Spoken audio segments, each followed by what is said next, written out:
de la chaîne Mathématiques Sciences. Aujourd'hui, je vais prendre et expliquer une nouvelle vidéo qui est une vidéo tout simplement en mathématiques pour les premières spécialités. Ici, on va tout simplement démontrer les solutions de l'équation ax carré plus bx plus c égale à 0. Ok? Donc, je vous rappelle rapidement la propriété.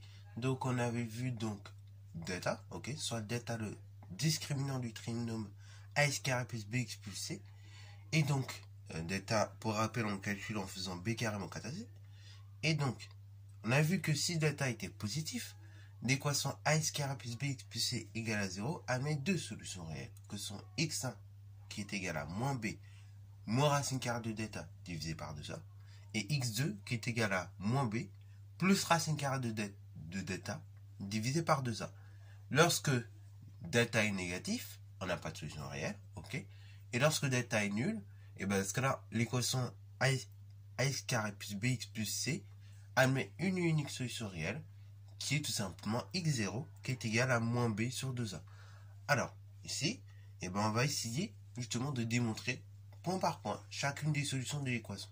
Alors, pareil, la démonstration que je vais faire ici, je vais peut-être pas préciser au tout début de l'année, c'est pas grave, et je vais peut-être pas préciser non plus en seconde, mais par moment, pour une même démonstration, on va pas avoir le même raisonnement, ce qui est totalement normal, puisque vraiment ça va dépendre de vos profs, ok? Donc là, je vous dis ça parce qu'en fait, la démonstration que je vais faire, vous verrez la technique que je vais utiliser, c'est pas forcément la même que vous avez peut-être pu utiliser en cours, ok?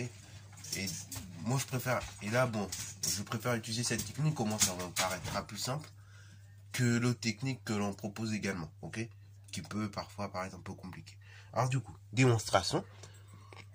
Et donc, pour démontrer tout simplement la propriété, et ben on va tout simplement passer par la forme canonique en fait qu'on a démontré dans une précédente vidéo. Donc, du coup, là, on va passer par la forme canonique qu'on avait démontré, comme je vous l'avais dit, dans la toute première vidéo de démonstration, sur la forme canonique, que je vous invite d'ailleurs à aller voir, qui va peut-être vous intéresser si vous avez envie de savoir d'où vient cette forme-là. Mais en tout cas, il faut savoir que ça ne sort pas de nulle part, ça se démontre. Alors du coup, on a vu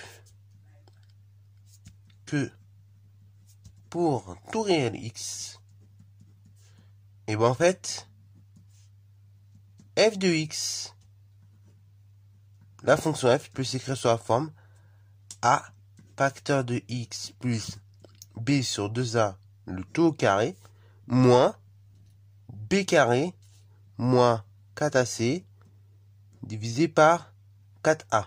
Ok? Autrement dit, f de x on peut l'écrire tout bêtement en fait de la façon suivante.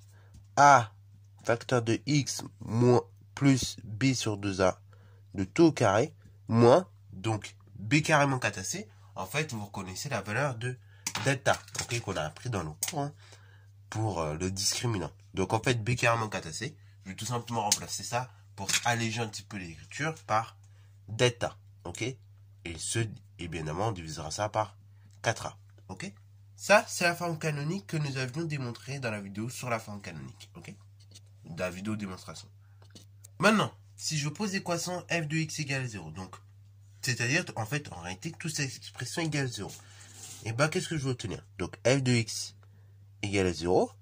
Cela équivaut à a facteur de x plus b sur 2a, le tout au carré, moins delta divisé par 4a, égale à 0. Ok?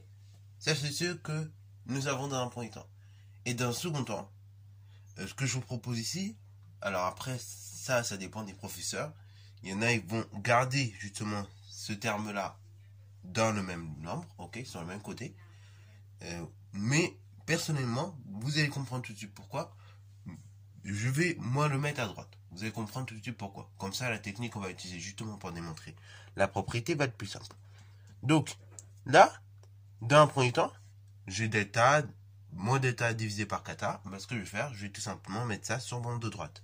Ainsi, j'ai a, facteur de x plus b sur 2a, le tout au carré, qui est égal donc à delta sur 4a.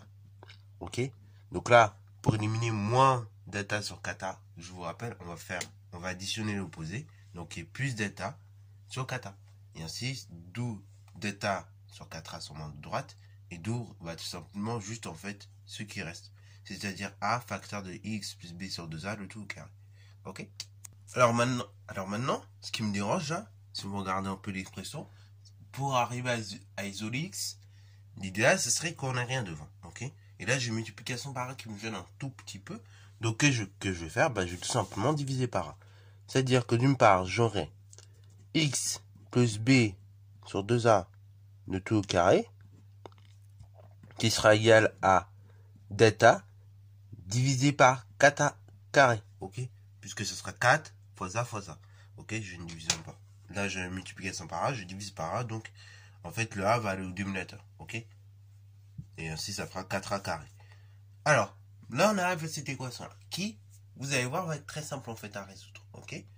Ça va être très simple à résoudre puisque on va s'appliquer sur la règle de l'équation x carré égale un nombre, ok. Là, on va considérer que ça c'est grand X carré. Et donc delta sur 4A carré, on va considérer ces cas en fait. Ok. Donc en fait le but, ça va être d'étudier le signe de tout ça. Ok. Et voir dans chacun des cas, si delta est positif, si delta est nul, ou si delta est négatif, voir un petit peu ce qui se passe. Ok. Bravo. Donc déjà, avant d'aller trop loin dans l'étude, on va déjà passer, on va essayer de voir un peu ce qu'on peut comprendre au niveau de cette fraction. Donc delta sur 4A carré. Alors regardez. A carré, qu'est-ce qu'on sait sur les carrés? On a donc A carré, on sait que c'est strictement positif ou nul. Ok. Et 4 est strictement positif. Donc, vous avez compris le truc, hein. Vous avez multiplié deux réels positifs, deux réels donc du même signe, vous allez obtenir un réel strictement positif. Donc ainsi, 4A carré va être strictement positif ou nul. Alors pourquoi je dis ou nul? Parce que comme on a dit que A carré pouvait être nul, et dans ce cas-là, quand je multiplie un réel nul par un réel positif, ça va donner un réel nul. Ok. Donc 4A carré, il peut être positif ou nul. Ça apprend des choses. Donc ainsi, le signe, en réalité le signe de toute la fraction de delta sur 4A carré ne dépend que de delta. Alors pourquoi ça dépend que de delta? Parce que tout simplement, là, le dénominateur, on sait de toute manière qu'il est positif. Ce qui va faire varier donc le signe de notre fraction, donc delta sur 4A carré, c'est le signe du numérateur, c'est-à-dire le signe de delta en fait. Ok. Là, on sait de toute manière c'est positif. Là maintenant, c'est ça qui va varier. Si ça il est positif, c'est super, on aura une fraction dont le numérateur et le dénominateur sont positifs. Donc ça veut dire que concrètement, on aura un quotient positif.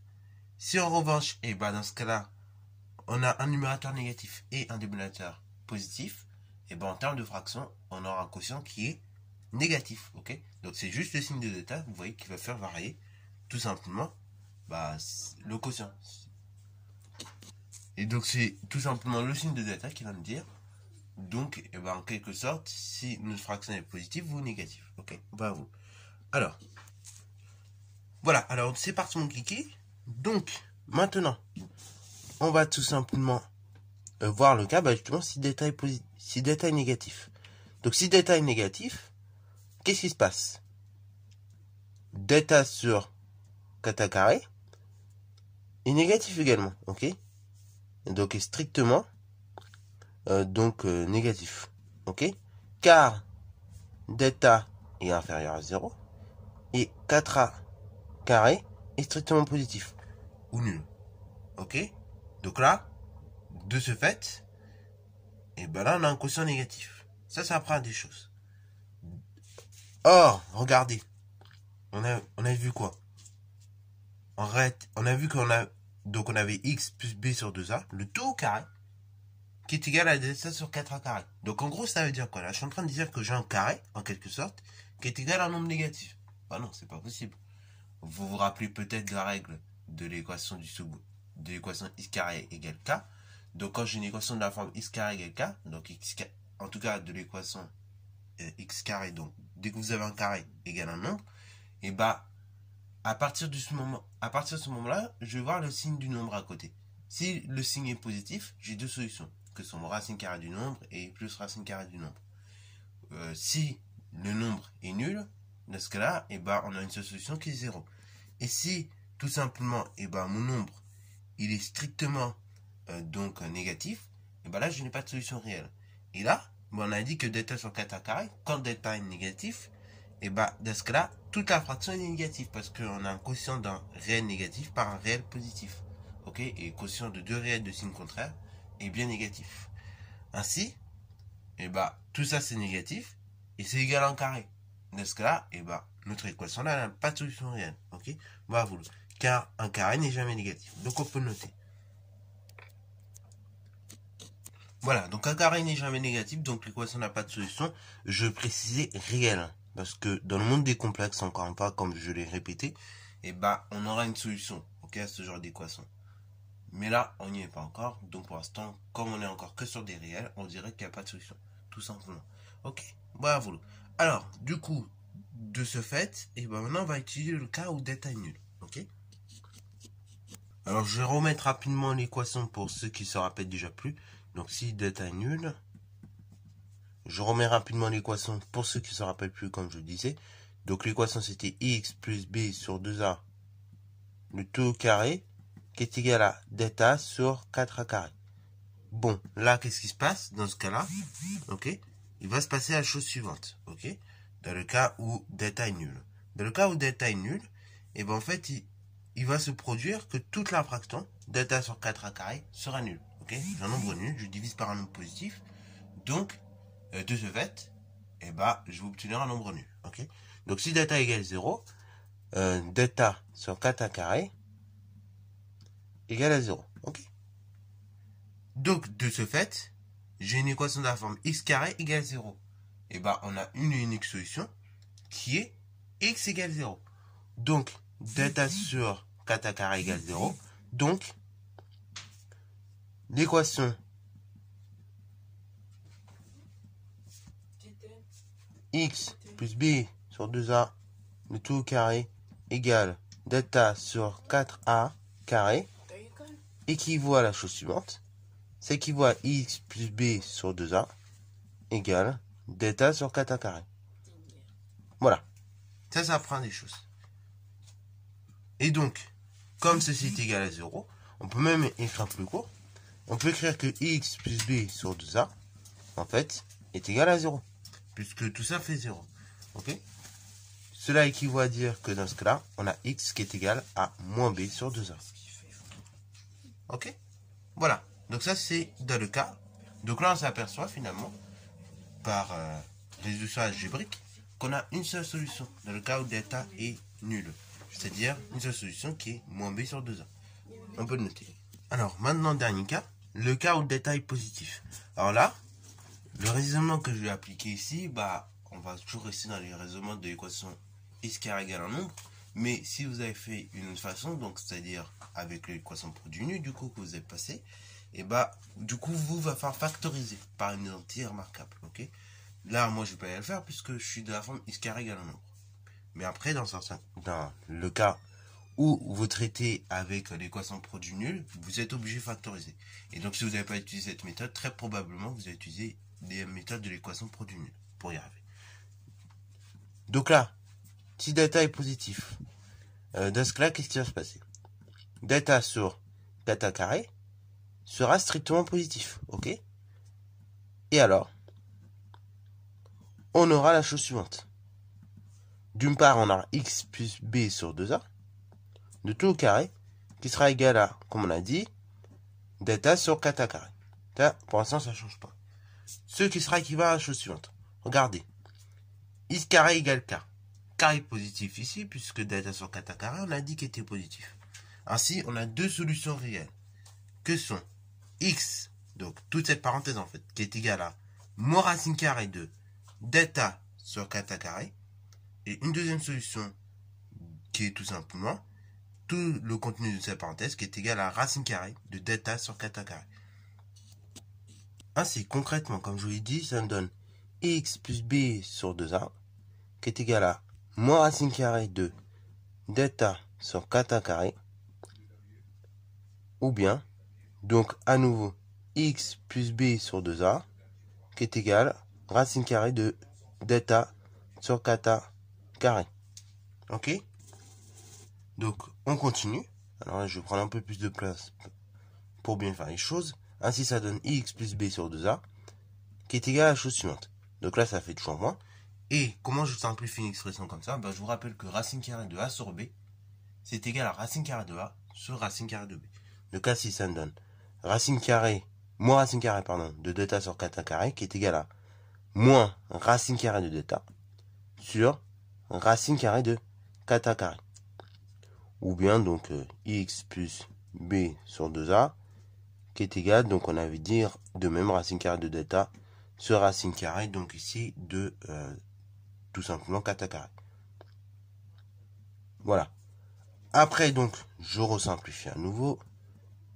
Et ainsi, ça me donne x plus b sur 2a, qui est égal donc ici à moins racine carrée de delta sur, donc ici, 2a, ou bien x plus b sur 2a, qui est égal cette fois-ci racine carrée de delta, divisé par tout simplement 2a. Ok, ça apprend des choses. On arrive là. Maintenant, qu'est-ce qu'il me reste à faire? Ajouter tout ça. À chaque fois, me débarrasser du plus b sur 2a. Et ainsi, quand je le fais, j'obtiens d'une part x qui est égal à moins b moins racine carrée de delta divisé par 2a, ou bien x qui est égal à moins b plus racine carrée de delta divisé par 2a. Ok? Et voilà, ainsi on trouve bien deux solutions réelles à notre équation. Ok? Donc on peut mettre en guise de conclusion l'équation admet bien deux solutions réelles, donc x1, x2, telles que x1 est égal à moins b moins racine carrée de delta divisé par 2a, et x2 égale moins b moins plus racine carrée de delta divisé par 2a. Donc là, c'est exactement les mêmes formules pratiquement, sauf que là on a un moins devant la racine carrée de delta et là un plus devant la racine carrée de delta. Voilà, sur ce, c'est la fin de cette vidéo, j'espère qu'elle t'a plu. Si c'est le cas, n'hésite pas à la liker, commenter et bon incitatoire en mathématiques et en sciences.